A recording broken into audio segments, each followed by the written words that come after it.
Vous avez contribué à populariser le concept de média mensonge. Vous pouvez m'expliquer ce que c'est?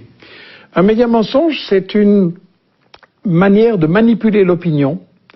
Moi, j'ai travaillé ça dans ce que j'appelle la propagande de guerre, qui est un concept qui vient de l'historienne Anne Morelli, qui a étudié l'histoire notamment de 14-18. Et la propagande de guerre, ça consiste à manipuler une opinion. Si on est les États-Unis ou la France et qu'on décide de faire une guerre contre un pays, on va évidemment pas dire on veut voler son pétrole, son gaz, ses richesses, on veut contrôler la zone stratégique, ça on peut pas dire. Et donc on va dire que on vient pour la démocratie, pour protéger les minorités, pour émanciper les femmes, contre le terrorisme. Ça c'est le prétexte parfait, parce que s'il n'y a pas des terroristes quelque part, on en amène quelques-uns et le prétexte est tout trouvé. Et donc la propagande de guerre, pour moi, ça se caractérise par le fait de toujours cacher les intérêts économiques, de toujours cacher l'histoire, c'est-à-dire le rôle que les puissances coloniales ont joué dans certaines régions pour diviser, pour régner, pour dresser les peuples les uns contre les autres et garder le contrôle. Ça se caractérise par démoniser l'adversaire, c'est-à-dire présenter des images de préférence qui le montrent comme un monstre, comme un grand danger, etc. Inverser l'agresseur et l'agressé. Meilleur exemple, Israël et la Palestine. On n'arrête pas de nous dire que les Palestiniens attaquent Israël. C'est quand même curieux. Israël les a chassés de leur pays, donc c'est lui l'agresseur. Et le cinquième principe de la propagande de guerre, c'est monopoliser le débat, c'est-à-dire empêcher... Vous savez, quand il y a une guerre, il y a toujours forcément au moins deux avis. Et donc, un spectateur devrait entendre les deux avis pour se faire son opinion. Et nous, à la télé, on a un seul avis. Il n'y a pas de débat contradictoire. Il faut toujours être pour la guerre. C'est patriotique, c'est humanitaire. Et donc voilà, ces 5 principes de la propagande de guerre, c'est ça qui est derrière ce que j'ai appelé le média mensonge.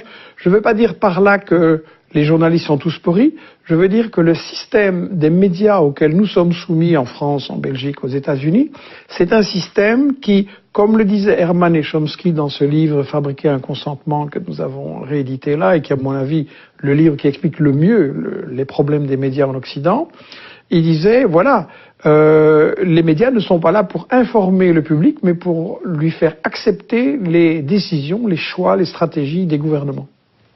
D'accord. Est-ce que vous pouvez nous donner d'ailleurs un exemple? Est-ce que la Libye...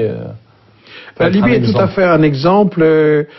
J'en ai dans mes livres donné des exemples tout plein. Et il y a une chose qu'il faut remarquer, c'est que aucun des journalistes de ces journaux télévisés, de ces grandes émissions d'information, aucun de ces médias n'a accepté un débat contradictoire sur les exemples que je donnais de médias mensonges.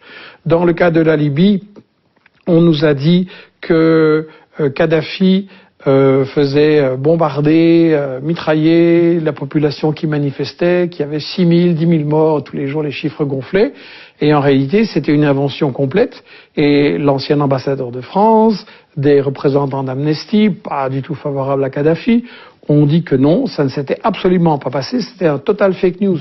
Et donc maintenant, tous les professionnels le savent que ça ne s'est pas passé et personne ne le dit au public.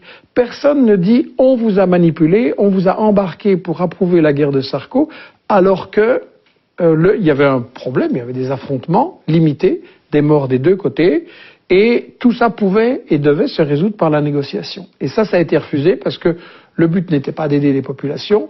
Le but de Sarko, Juppé, Hillary Clinton, etc., était de faire main basse sur l'argent, sur le pétrole de Kadhafi, sur ses réserves en argent, un pays qui n'était pas endetté, c'est extrêmement rare, qu'on ne pouvait pas faire chanter, et un pays qui servait de banquier alternatif, de FMI alternatif pour les pays africains qui voulaient échapper au chantage justement du FMI, de la Banque mondiale, des multinationales, et qui leur faisait un développement.